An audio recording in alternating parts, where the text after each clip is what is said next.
Imaginez vous réveiller tôt, ressentant déjà le poids de la journée sur vos épaules. Le trafic est chaotique, le boss facture des résultats impossibles et vous avez à peine le temps de respirer entre une tâche et une autre. À la fin de la journée, le sentiment est que vous courez toujours, mais que vous n'obtiez jamais nulle part. Vous semblez familier? Et si je vous disais qu'il y a une philosophie ancienne, créée il y a plus de 2000 ans, qui peut vous aider à gérer tout cela plus légèrement et consciemment?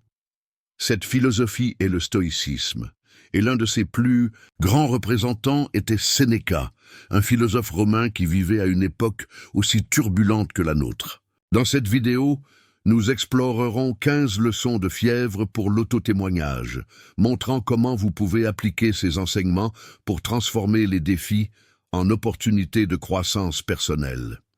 Que ce soit le stress au travail, l'anxiété relationnelle ou l'incertitude quant à l'avenir, le stoïcisme vous offre des outils pratiques pour récupérer le contrôle de votre vie. Mais pourquoi Sénéca? Il n'était pas seulement un philosophe, mais aussi un homme qui faisait face à l'exil, à la richesse, au pouvoir et enfin à la mort. Leurs leçons ne sont pas théoriques, ils ont été testés dans la pratique dans des situations extrêmes. Mieux encore, ils sont complètement applicables aujourd'hui. Donc, si vous êtes fatigué de vous sentir submergé par les émotions et les pressions de la vie quotidienne, cette vidéo est pour vous.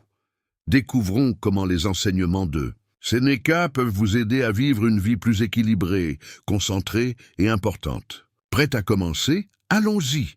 Avant de plonger dans des leçons pratiques, il est important de comprendre qui était Sénéca et pourquoi leurs idées restent pertinentes aujourd'hui. Lucius Anneux. Sénéca est né en 4 avant J.C. en Hispanie, actuelle, d'Espagne, et est devenu l'un des philosophes les plus influents de l'Empire romain. Il était conseiller de l'empereur Néro, l'un des dirigeants les plus controversés de l'histoire, et vivait dans une période marquée par des intrigues politiques, des trahisons et des excès. Malgré sa proximité avec le pouvoir, Sénéca n'était pas un homme à l'abri de l'adversité. Il a été exilé pendant 8 ans en Corse, accusé d'adultère, une punition auquel il a été confronté à la résilience et à la sérénité. Des années plus tard, déjà riche et influente, il a continué à réfléchir à la nature humaine, à la richesse et à la mort. Sa vie était, à bien des égards, un laboratoire pour ses idées philosophiques. Mais qu'est-ce que le stoïcisme de toute façon?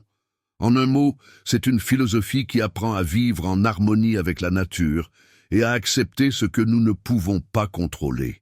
Les stoïciens croyaient que le bonheur ne dépend pas des circonstances extérieures, mais de notre capacité à contrôler nos réactions et nos émotions.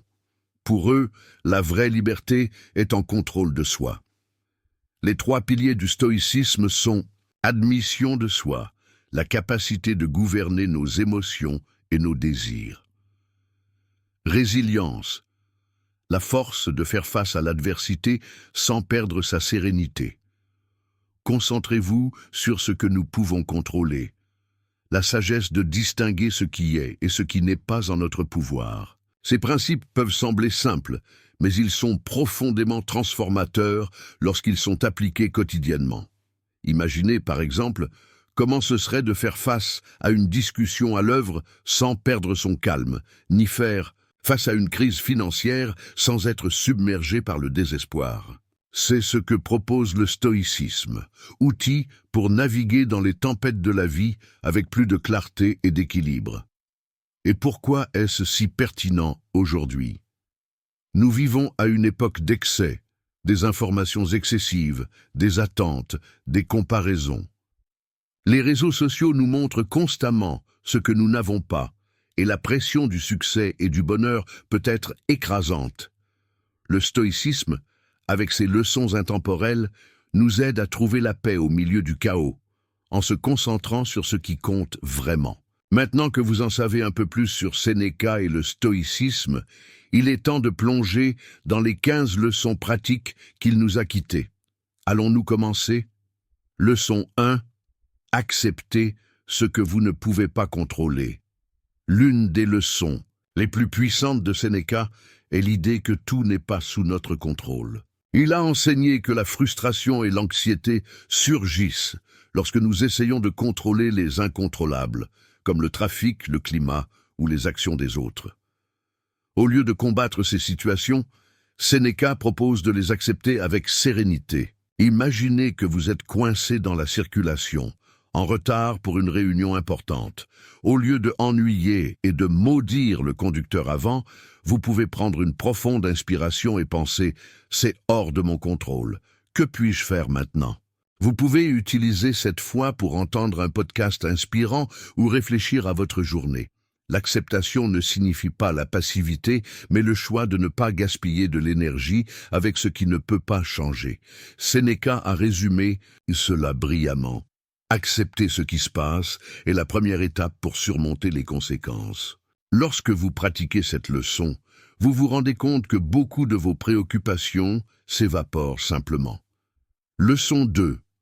Pratiquez la pause avant de réagir. Combien de fois avez-vous réagi impulsivement à une situation et le regrettez-vous? Plus tard, Sénéca savait que les émotions, en particulier la colère, peuvent nous conduire à des décisions hâtives. Par conséquent, il a recommandé de s'arrêter avant de réagir. Cette pause, même bientôt, nous permet de réfléchir et de choisir la meilleure réponse. Allons à un exemple pratique. Votre patron critique son travail lors d'une réunion. La première réaction peut être la défense ou même la colère. Mais si vous respirez profondément et comptez jusqu'à 10, vous pouvez répondre de manière plus calme et affirmée comme « Je comprends vos préoccupations. Je vais passer en revue le projet et apporter une nouvelle version. » Cette approche résout non seulement le problème, mais démontre également la maturité professionnelle. Sénéca a averti « La colère est comme une chute. C'est plus facile à éviter que de s'arrêter. » La rupture est précisément cette barrière qui empêche la chute. Au fil du temps, cette pratique devient une habitude, renforçant son auto-témoignage. Leçon 3. Transformer les obstacles en opportunités. Sénéca pensait que les obstacles ne sont pas des obstacles, mais des opportunités de croissance. Il a vu chaque défi comme une chance d'exercer la vertu, la résilience et la créativité. Cet état d'esprit est particulièrement utile en période de crise. Pensez à quelqu'un qui a perdu son emploi. Au lieu de voir comme une victime, cette personne peut faire face à la situation comme une occasion de repenser sa carrière, d'acquérir de nouvelles compétences ou même d'entreprendre. Sénéca dirait que le chômage n'est pas le problème. Le problème est le manque de perspective. Il a écrit « Ce qui gêne peut nous conduire si nous savons comment l'utiliser. » Cette leçon nous apprend à voir au-delà des difficultés, à la recherche d'apprentissage et de croissance dans chaque situation. Lorsque vous adoptez cet état d'esprit, les obstacles ne sont plus une menace et ne deviennent pas les étapes du succès. Ces 3 leçons acceptent les incontrôlables, s'arrêtant avant de réagir et de transformer les obstacles en opportunités, sont à la base de l'auto-témoignage émotionnel. Ils nous aident à faire face aux émotions plus consciemment et équilibrées, nous préparant aux défis suivants. Leçon 4. Préparez-vous pour le pire, mais attendez. Le meilleur Sénéca a enseigné que la préméditation des mots, c'est-à-dire imaginer les pires scénarios possibles, est un moyen puissant de se préparer émotionnellement aux adversités. Cela ne signifie pas être pessimiste, mais être mentalement préparé à toute situation. Lorsque vous avez réfléchi à ce qui peut mal tourner, il est plus facile de faire face aux problèmes lorsqu'ils surviennent. Par exemple, imaginez que vous êtes sur le point de faire une présentation importante. Au lieu de simplement applaudir que tout se passe bien, vous pourriez vous demander « Que ferais-je si le projecteur cassait et si j'oublie des points cruciaux ?»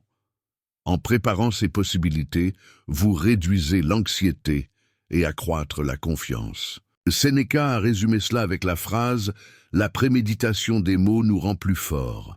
Cette pratique nous aide non seulement à faire face à des défis, mais aussi à apprécier plus de moments de tranquillité. Leçon 5. Apprenez à perdre l'ess. Pertes et les échecs sont inévitables dans la vie. mais la souffrance que nous ressentons avec eux est facultative. Sénéca pensait que la façon dont nous traitons les pertes définissait notre caractère. Il a lui-même fait face à l'exil et à la mort d'êtres chers, et a utilisé ces expériences pour renforcer leur résilience. Imaginez que vous avez été rejeté dans un processus de sélection d'emploi. Au lieu de vous laisser tomber, vous pouvez réfléchir. Que puis-je apprendre de cette expérience? Comment puis-je me préparer le mieux à la prochaine opportunité? Sénéca dirait que le rejet n'est pas une fin, mais un nouveau départ. Et il a écrit « La perte est inévitable, mais la souffrance est facultative ». Lorsque vous faites face à des pertes comme des opportunités de croissance, elles deviennent moins effrayantes et plus transformatrices. Leçon 6. Cultiver la patience dans un monde qui valorise la vitesse et les résultats immédiats. La patience peut sembler une vertu oubliée. Cependant, Sénéca considérait la patience comme l'une des clés de la résilience. Il a enseigné que tout arrive au bon moment et que l'impatience ne fait que générer de la frustration et de l'anxiété. Pensez à quelqu'un qui essaie d'apprendre une nouvelle langue. Au début, les progrès peuvent être lents et décourageants. Mais si cette personne cultive la patience et persiste dans les études, elle verra éventuellement les résultats. Sénéca nous rappelle « Tout vient au bon moment pour ceux qui savent attendre ». La patience n'est pas passive, c'est un choix actif de s'appuyer sur le processus et de garder l'attention même lorsque les résultats prennent du temps pour apparaître. Ces 3 leçons se préparent au pire, apprennent à perdre et à cultiver la patience, sont essentielles pour développer la résilience et la persévérance. Ils nous aident à faire face à l'adversité plus de sérénité et à nous concentrer sur ce qui compte vraiment, même lorsque les choses ne se déroulent pas comme prévu. Leçon 7. Vive le présent. Sénéca a averti que de nombreuses personnes perdent leur temps à s'inquiéter du passé ou anxieux pour l'avenir, tout en négligeant le seul moment qui compte vraiment, le présent. Il croyait que le vrai bonheur est de vivre pleinement chaque jour, sans être dominé par des regrets ou des attentes. Imaginez quelqu'un qui passe des heures sur les réseaux sociaux, en comparant sa vie avec les autres. Cette personne est physiquement dans le présent, mais éloignée mentalement, attachée à un cycle de comparaison et d'insatisfaction. Sénéca dirait « Dépêchez-vous de bien vivre et pense que chaque jour est une vie en soi ». Lorsque vous pratiquez toute l'attention, que ce soit dans un repas, une conversation ou une promenade, vous redécouvrez la beauté du moment présent.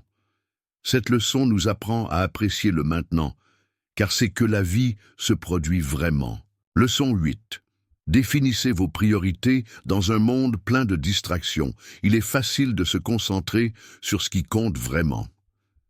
Sénéca a enseigné que la clé d'une vie importante est de définir des priorités claires et de consacrer du temps et de l'énergie à ce qui en vaut vraiment la peine. Il a critiqué ceux qui ont traité des tâches triviales tout en négligeant leurs objectifs les plus importants. Pensez à quelqu'un qui passe des heures à regarder la série ou à surfer sur Internet, mais se plaint qu'il n'a pas le temps de faire de l'exercice ou d'étudier. Sénéca dirait que le problème n'est pas le manque de temps, mais le manque de concentration. Il a écrit « Ce n'est pas que nous ayons peu de temps, mais nous gaspillons beaucoup ». Lorsque vous définissez vos priorités, que vous passiez plus de temps avec votre famille, investissez dans un passe-temps ou avancez votre carrière. Vous prenez les rênes de votre vie et dirigez votre énergie à ce qui compte vraiment. Leçon 9. Apprenez à dire non. L'une des leçons les plus pratiques de Sénéca est l'importance de fixer les limites et de dire non. Il pensait qu'essayer de plaire à tout le monde est un revenu pour le malheur, car cela nous laisse de nos propres valeurs et objectifs. Dire non n'est pas l'égoïsme, c'est un moyen de protéger votre temps, votre énergie et votre paix intérieure. Imaginez qu'un co-travailleur vous demande de prendre une tâche supplémentaire, mais vous êtes déjà dépassé. Au lieu d'accepter, de peur de déplacer, vous pouvez répondre « Pour le moment, je me concentre sur d'autres priorités, mais je peux vous aider à trouver une autre solution. » Sénéca a résumé cela avec la phrase « Quiconque essaie de plaire à tout le monde finit par ne faire plaisir à personne ou à eux-mêmes. » Lorsque vous apprenez à dire non, vous créez de l'espace pour ce qui compte vraiment et vite en fonction de vos propres valeurs. Ces 3 leçons, vivent le présent, définissent les priorités et apprennent à dire non, sont fondamentales pour une vie ciblée et déterminée. Ils nous aident à diriger notre énergie vers ce qui compte vraiment, à éviter les distractions et à vivre de manière plus authentique et significative. Leçon 10. Pratiquer la gratitude quotidienne. Sénéca croyait que la gratitude est l'une des clés du bonheur.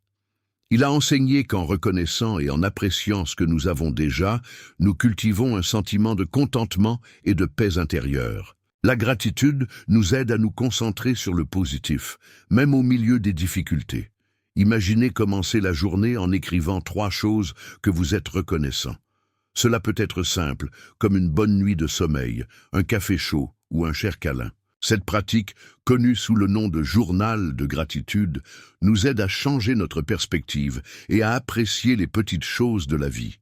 Sénéca a écrit « La gratitude est la mémoire du cœur ».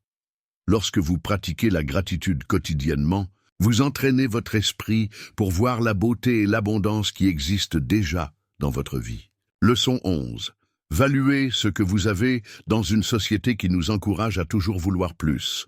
Plus d'argent, plus de succès, plus de biens. Sénéca nous rappelle que la vraie richesse a peu besoin. Il a enseigné que le bonheur ne vient pas de l'accumulation de biens matériels, mais de la capacité d'apprécier ce que nous avons déjà. Pensez à quelqu'un qui vit de se plaindre de la petite maison, de la vieille voiture ou du salaire insuffisant. Cette personne peut avoir bien plus que les autres, mais toujours insatisfaite. Sénéca dirait que le problème n'est pas dans les circonstances, mais par manque d'appréciation. Il a écrit « La richesse n'est pas beaucoup, mais a besoin de peu ». Lorsque vous appréciez ce que vous avez, votre santé, votre famille, vos expériences, vous trouvez que le bonheur est déjà à votre portée. Leçon 12. Simplifiez votre vie. Sénéca était un défenseur de la simplicité volontaire. Il croyait qu'une vie pleine d'excès, que ce soit à partir de possessions, d'engagement ou de distractions, nous retire de ce qui compte vraiment. Simplifier ne signifie pas tout abandonner, mais prioriser les éléments essentiels et éliminer ce qui nous submerge. Imaginez quelqu'un qui passe des heures sur les réseaux sociaux, accumule des vêtements qui ne portent jamais et sont constamment stressés par un horaire bondé. Sénéca dirait que cette personne est perdue au milieu de l'excès.